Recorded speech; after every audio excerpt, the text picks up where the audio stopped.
Hello friends, mister and Mrs ওয়ার্ল্ডে নতুন একটি ব্লগ ভিডিওতে আপনাদের স্বাগত।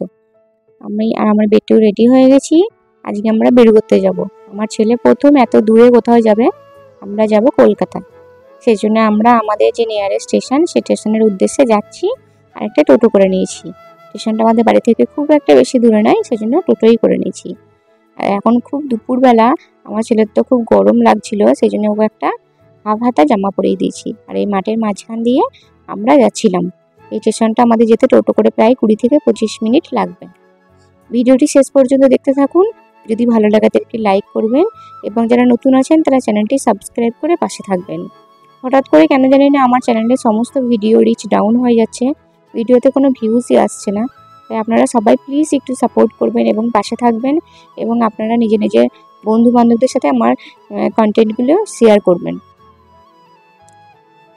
চলুন তাহলে যাই স্টেশনে। এখানে কতগুলো ছেলে পুকুরে স্নান করছিল।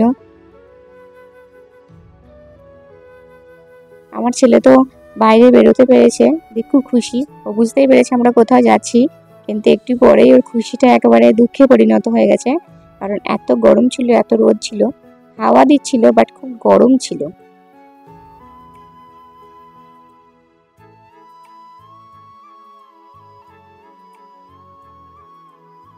আমরা চলে এসেছি স্টেশনের কাছে। এই লেভেল ক্রসিংটা পার করব, তারপরে ওইদিকে গেলেই স্টেশন। ট্রেন আছে, আমাদের ট্রেনের টাইম ছিল 3:20।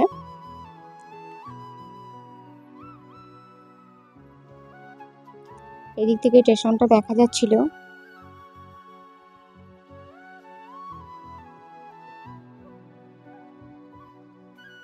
তারপরে স্টেশনে নেমে আমি ওভারব্রিজ পার হয়ে আমার ছেলেকে নিয়ে চলে আসি। ট্রেন আসতে একটু দেরি ছিল, তাই আমার ছেলেকে এই যে ক্যারিয়ার ছিল, ক্যারিয়ার থেকে বার করে দিয়েছি। কারণ ক্যারিয়ারটা তো একটু গরম লাগে, ওই জন্য একটু হাত পা ছুঁড়ে খেলছে। ওর বাবার কাছে একটু খেলছে। ওর কিন্তু খুব গরম লাগছিল, খুব অস্বস্তি করছিল ট্রেনের ভিতরে। তারপরে দেখলাম হঠাৎ করে অনেকগুলো হেলিকপ্টার যাচ্ছিল। দুটো হেলিকপ্টার ওই দেখুন যাচ্ছে দূরে, ওটা আমি একটু ভিডিও করে নিয়েছিলাম। তারপরে ও আবার ওকে নিয়ে একটু ঘোরাফেরা করতে লাগলো। প্ল্যাটফর্মে হাওয়া দিচ্ছিল কিন্তু গরম ছিল খুব। আর যেহেতু এখন দুপুরবেলা একেবারে, এখন 3টে বাজছিল, তাহলে কীরকম রোদ হবে বলুন 3টের সময়তে। আর এই সময়তে বাড়িতেও এসিতে থাকে, ঘুমায়। আর এই সময়তে ঘুমও পেয়েছিল, ঘুমটা চটকে গেছে, সেই জন্য ও একটু কষ্ট পাচ্ছিল।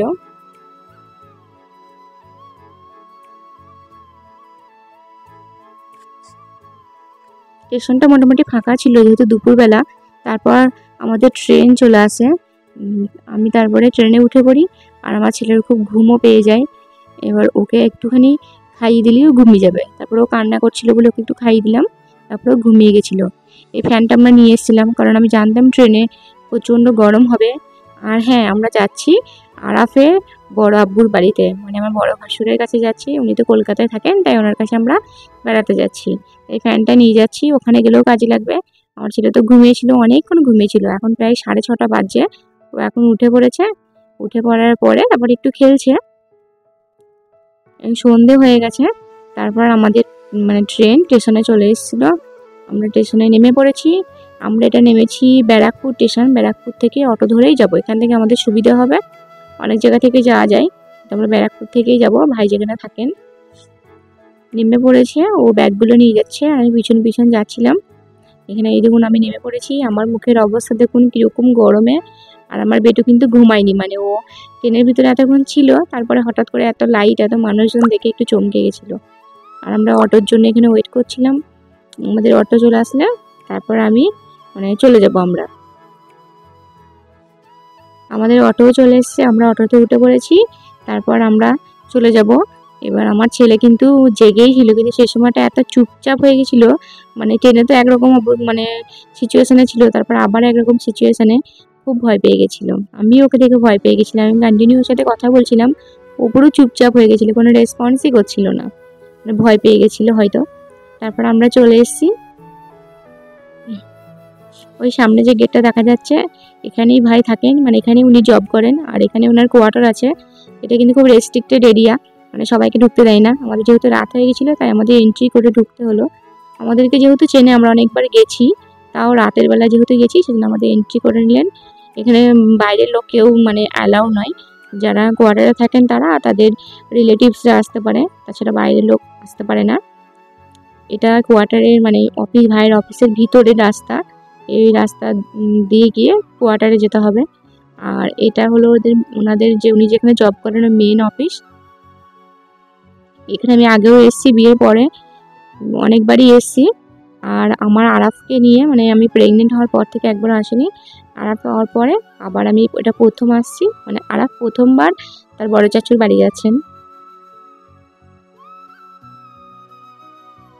ভাইয়ের এখন কোয়ার্টারটা চেঞ্জ হয়েছে, আমি পুরোনো কোয়ার্টারটাই এসেছিলাম। উনি অবশ্য এখানে বেশি দিন থাকবেন না, ওনার প্রমোশন হয়েছে, উনি চলে যাবেন মেঘালয়। আর এখানে মানে খুবই মানে ওনার চিঠি আসলেই চলে যাবে, খুব কম দিনই আছে। এই সামনে যে অফিসটা দেখা যাচ্ছে বাঁদিকে, এটাই ওনাদের মেইন অফিস। মানে এখানেই ভাই সারাদিন থাকেন, মানে এখানেই কাজকর্ম সব কিছু করেন। আর একটুখানি গিয়ে ডান দিকেই ভাইয়ের কোয়ার্টার, মানে অফিসের উপর জানালা থেকে কোয়ার্টারের যে ব্যালকনি থেকে দেখা যায়। এই ডান দিকে লাইট জ্বলছিল, এখানে ভাই আগে ছিল। এই চলে গেলাম পার করে, এখন এই একটা বিল্ডিং পরে ভাই কোয়ার্টার। এখানে চলে এসছে ভাই, তো আরাফকে পেয়ে খুব খুশি, আর আমার ছেলেও বড় চাচুকে পেয়ে খুব খুশি। ওকে আমি এসে ফ্রেশ করে দিয়েছি, একদম হাত পা ভালো করে মুছিয়ে দিয়েছি। তারপর আমরা ছাদে চলে এসেছি। ছাদে এসে এই দেখুন অন্ধকার আর হাওয়া দিচ্ছিল, বেশ ভালোই লাগছিল। চলুন তাহলে ভিডিওটা আজকের মতো এখানেই শেষ করি। আপনারা ভালো থাকবেন, সুস্থ থাকবেন, এবং আমার ভিডিও যদি ভালো লাগে তাহলে লাইক কমেন্ট শেয়ার করবেন, আর চ্যানেলটি সাবস্ক্রাইব করে পাশে থাকার অনুরোধ রইল। এখন 2 দিন এই ব্যারাকপুরে থেকেই ভিডিও দেবো আমি, আর এখানে নেটওয়ার্কের খুব প্রবলেম, ভিডিও দিতে দেরি হচ্ছে। আপনারা কিছু মনে করবেন না, পাশে থাকবেন।